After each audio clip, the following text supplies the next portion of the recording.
तो एक तरफ है बॉलीवुड का सबसे बड़ा स्पाई यूनिवर्स जहाँ पे हम लोग को दिखाई देते हैं टाइगर, पठान, कबीर, जो कि यहाँ पे दुनिया भी बचाते हैं। और वही दूसरी तरफ अभी यहाँ पे एक नया कैरेक्टर आया है जो कि यहाँ पे सब कुछ बदल कर रख दिया है। यहाँ पे स्टोरी टेलिंग अलग है, कॉन्सेप्ट अलग है, और सबसे इम्पोर्टेंट बात एक वर्ड जो कि फैंस के माइंड में खूब ज़्यादा घूमता है, रियलिज्म। तो इन सब के बाद यहाँ पे एक तरीके से हम लोग को एक प्रॉपर लाइन दिखाई दे रही है इन दोनों यूनिवर्स के बीच में। चाहे हम लोग बात करें यश राज स्पाई यूनिवर्स की या फिर आदित्य धर के स्पाई यूनिवर्स की, जो कि अभी नया नया शुरू हुआ है। और इससे एक सवाल आता है, क्या यश राज स्पाई यूनिवर्स इसके बाद खत्म होने वाला है या फिर वो अपनी स्टोरी टेलिंग को बिल्कुल बदल कर रख देगा? क्योंकि हम लोग बात करें इस बार, तो सब कुछ एक तरीके से चेंज लग रहा है। ऑडियंस को भी लग रहा है कि स्पाई मूवीज को ऐसा होना चाहिए, लेकिन इसका मतलब ये नहीं कि इससे पहले उन्होंने स्पाई मूवीज को एंजॉय नहीं किया।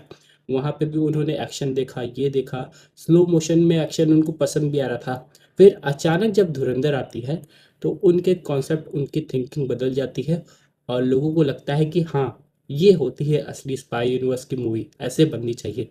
तो अब आगे जाके क्या होने वाला है, क्योंकि हम लोग बात करें तो अभी स्पाई यूनिवर्स में एक तरीके से खलबली मची है।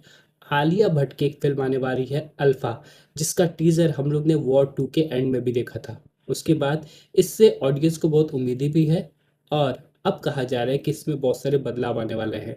तो क्या ये बदलाव धुरंधर की वजह से आए हैं या फिर ऑडियंस का टेस्ट एंड प्रेफरेंस एक डिकेड के बाद बदल रहा है? क्योंकि बात करें हम लोग टाइगर मूवी की, तो वो 2012 के आसपास आई थी। उसके बाद एक-एक करके ये सिनेमैटिक यूनिवर्स बनता गया और काफ़ी लार्जर देन लाइफ स्केल में स्टैब्लिश हो गया। और ये इकोसिस्टम बनने में टाइम लगा था। लेकिन उसके बाद जब ये सिनेमैटिक यूनिवर्स का कॉन्सेप्ट डिफाइन हो गया, फिर यहाँ पे लोगों को लगा कि अब इसके आगे क्या? इसके आगे वो लोग क्या नया दिखा सकते हैं? जैसे कि अभी रिसेंट में खबर आई थी, जब पठान अच्छी तरह चली, टाइगर 3 आई, उसके बाद लोगों को लगा कि यहाँ पे हम लोग को आगे जाके टाइगर और पठान की मूवी देखने को मिलेगी, या फिर मैं कहूँ टाइगर वर्सेस पठान।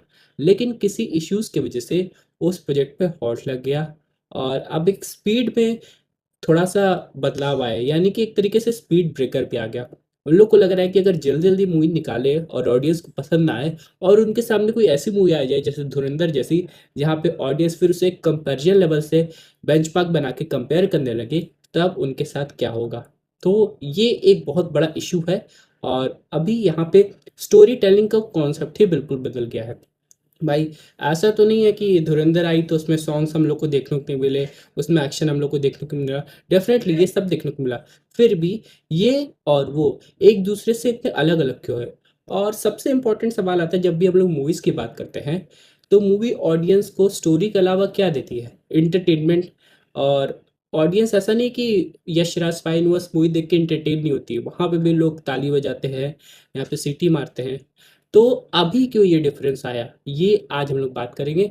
और इसके अलावा क्या यहाँ पे यश राज स्पाई यूनिवर्स में अब फिर से एक नया रिसाइकल होगा, यानी कि फिर से सोचा जाएगा कि कैसी स्टोरी लिखी जाए? क्योंकि अब तो भाई एक कंपैरिजन बदल गया है।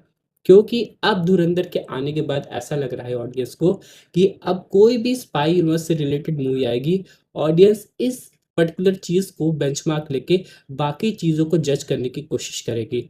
और इसीलिए यहाँ पे एक तरीके से, जैसे कि मैंने वीडियो को स्टार्टिंग में कहा था, एक प्रॉपर विजिबल लाइन हम लोग को इन दोनों यूनिवर्स के बीच में देखने को मिल रही है। बात करें आदित्य धर की, तो जब वो इस फिल्म मेकिंग कॉन्सेप्ट पे आए हैं, यानी कि हम लोग धुरंधर से पहले की मूवी की बात करें, जैसे कि उरी वाली जो फिल्म हम लोग ने देखी थी सर्जिकल स्ट्राइक पे, तो वो मूवी क्यों चल रही है? क्योंकि भाई वो रियलिज्म पे बेस्ड थी।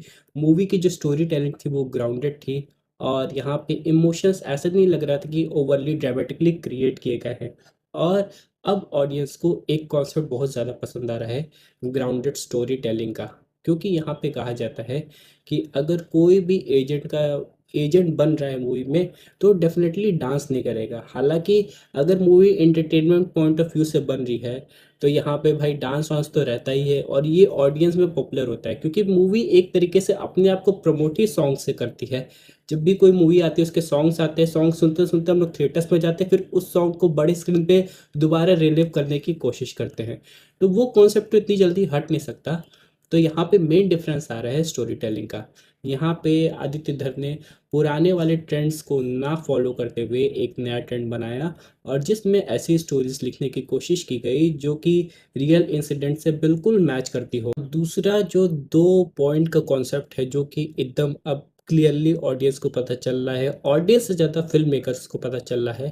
पहला, कि अगर मूवी का बजट खूब बड़ा है तो वो गारंटी नहीं कि वो मूवी को सक्सेस देगा, क्योंकि कम बजट में भी अच्छी मूवी बनाई जा सकती है, और हो सकता है वो अपने बजट को एक गुना नहीं बल्कि कई गुना कवर करने की कोशिश करे। और दूसरा, यहाँ पे स्टार पावर से ज़्यादा कंटेंट मैटर करता है। अब रणवीर सिंह की बात करें तो वो एक तरीके से बेहतरीन एक्टर है, नो डाउट। उन्होंने हर एक जॉनर में मूवी की है, उन्होंने कॉमेडी भी की है, उन्होंने सीरियस रोल भी निभाया है, उन्होंने एक्शन भी किया है। लेकिन धुरंधर ही क्यों उनको इतना फेम दिला पाई?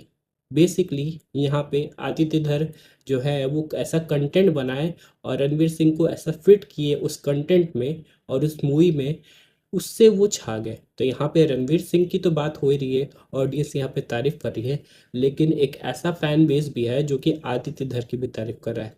और जब ऐसा होता है कि एक्टर्स के बराबर ही डायरेक्टर की तारीफ की जाती है तब मूवी कुछ हट के आती है। एग्जाम्पल के रूप में अगर हम लोग बाहुबली को ही देखें तो बाहुबली अपने आप में कमाल की मूवी थी, लेकिन जब बाहुबली आई तो लोग सिर्फ प्रभास की तारीफ नहीं कर रहे थे बल्कि राजा मौली की भी तारीफ कर रहे थे। तो ऐसा इसलिए होता है क्योंकि ऑडियंस जानना चाहती है भाई एक्टर तो अच्छी परफॉर्मेंस कर रहा है लेकिन इसके पीछे है कौन जो इस मूवी को प्रॉपरली बनाया है। और इसी तरह एक डायरेक्टर का भी एकदम प्रमोशन अच्छे तरीके से हो जाता है, उसका फेस ऑडियंस के माइंड में छप जाता है। क्योंकि पहले की बात करें तो जब भी कोई मूवी बनती थी तो यहाँ पे एक्टर्स का तो नाम आता था, वाह क्या अच्छी एक्टिंग किया है, क्या अच्छा एक्शन किया है, लेकिन डायरेक्टर्स कुछ ही लोग के माइंड में होता था जो मूवी में इतने ज़्यादा इन्वॉल्व है। लेकिन अब क्या हो रहा है, अगर मूवी बहुत बेहतरीन बन रही है तो एक्टर्स की भी तो तारीफ हो रही है, प्लस यहाँ पे मेकर्स डायरेक्टर्स की भी तारीफ हो रही है, और यही हो रहा है। लेकिन अब फ्यूचर के चैलेंज की बात करें तो सब कुछ काफ़ी ज़्यादा डिफरेंट होने वाला है, क्योंकि अब अगर यश राज स्पाई यूनिवर्स अपनी आने वाली अल्फा फिल्म निकालता है जिसमें कहा जा रहा है कि हम लोग को ऋतिक रोशन का भी केमियो देखने को मिलेगा, तो यहाँ पे डेफिनेटली एक सेंस ऑफ कंपैरिजन तो आएगा ही, क्योंकि ये भी स्पाई यूनिवर्स की मूवी है। तो क्या यहाँ पे एक रीशूट चल रहा है? फिल्म यहाँ पे किसी और समय में आने वाली थी और आ रही है किसी और समय में, तो हो सकता है कुछ रीशूट्स इन्वॉल्व हुए हों और इसी की वजह से यहाँ पे पूरी थीम ही बदल जाएगी। वेल हम लोग बात करें एंटरटेनमेंट स्पाई यूनिवर्स और ग्राउंडेड स्पाई यूनिवर्स, यही दो कैटेगरी अभी फिलहाल ऑडियंस को दिख रही है। तो इसका मतलब ये नहीं कि एंटरटेनमेंट स्पाई यूनिवर्स अपने फॉर्मूले को पूरी तरह हटा के वैसे ही ग्राउंडेड स्पाई यूनिवर्स के फॉर्मूले को यूज़ करने लगेगा। क्योंकि भाई अगर एंटरटेनमेंट स्पाई यूनिवर्स भी चल रहा है, वो अच्छी कमाई कर रहा है, तो वो क्यों ना करे, वो ज़रूर करेगा। लेकिन हाँ, फिलहाल ऑडियंस के टेस्ट की बात करें तो इसके हिसाब से उसे 100% तो नहीं लेकिन कुछ परसेंट बदलाव तो ज़रूर करने पड़ेंगे, और इसीलिए ये जो डिफरेंस है यहाँ पे अब साफ विजिबल हो रहा है। तो कुल मिला के आने वाले 2-3 सालों में अगर आदित्य धर अपनी एक अगली फिल्म लाते हैं तो वहाँ पे भी फैंस लोग नोटिस करेंगे कि इन 2-3 सालों में जब वो मूवी लाए हैं तो क्या क्या बदलाव हुआ है। क्योंकि जब भी कोई डायरेक्टर ऐसी बड़ी फिल्म बनाता है तो उसके ऊपर एक्सपेक्टेशंस का एक तरीके से पहाड़ आ जाता है, और वो एक्सपेक्टेशंस सब फैंस से होती है, और ज़रूरी बात है वो एक्सपेक्टेशंस को पूरा भी कराया जाता है। और उसी तरह यश राज स्पाई यूनिवर्स की बात करें तो आलिया भट्ट के अल्फा के बाद यहाँ पे जो वो अगली मूवी लाने वाले हैं, फिलहाल अभी कंफर्मेशन नहीं कौन सी आने वाली है, क्योंकि टाइगर और पठान तो ऑलरेडी कैंसिल हो गई है। तो उन पे भी एक बहुत बड़ा एक्सपेक्टेशन आएगा, क्योंकि अल्फा तो चलिए वो मूवी पे वर्क हो चुका है, स्क्रिप्ट हो गई है, फिल्माई जा चुकी है, उसके आगे वो लोग बियॉन्ड कुछ नहीं कर सकते। मूवी कैसी होगी वो तो ऑडियंस डिसाइड करेगी, लेकिन हाँ यहाँ पे वो नोट ज़रूर लेंगे कि आखिरकार वो क्या क्या बदलाव कर सकते हैं जिससे ऑडियंस को पसंद आए। क्योंकि धुरंधर इतनी तेज़ी से चल रही है तो भाई मूवी में ऑडियंस को अच्छी लग रही तभी तो वो लोग देखने जा रहे हैं, वरना क्यों जाते। तो डेफिनेटली ये सब चीज़ें पूरी डेफिनेशन चेंज कर दी है, और ऐसे आगे भी मूवीज आती रहेंगी और एक दूसरे को एक तरीके से कुछ ना कुछ सिखाती रहेंगी, और यहाँ पे फैंस का ही इसमें फ़ायदा होता है। क्योंकि ऑडियंस ही से मूवीज चलती है, ऑडियंस मूवी को किंग बना सकती है। ऑडियंस को ये फ़र्क नहीं पड़ता कि मूवी कितनी बड़े बजट की है, क्योंकि इसका रिजल्ट तो हम लोग देख चुके हैं, बड़े बड़े बजट्स की मूवी आई है और अगर वो ऑडियंस को नहीं पसंद आई है तो थिएटर्स का क्या हाल हुआ है ये सब लोग अच्छी तरीके से जानते हैं। तो डेफ़िनेटली आने वाले समय में अगर ये सब बदलाव आते हैं, तो चाहे यश ट्रस्ट स्पाई यूनिवर्स हो या फिर आदित्य धर स्पाई यूनिवर्स, दोनों अच्छी तरीके से ग्रो होंगे।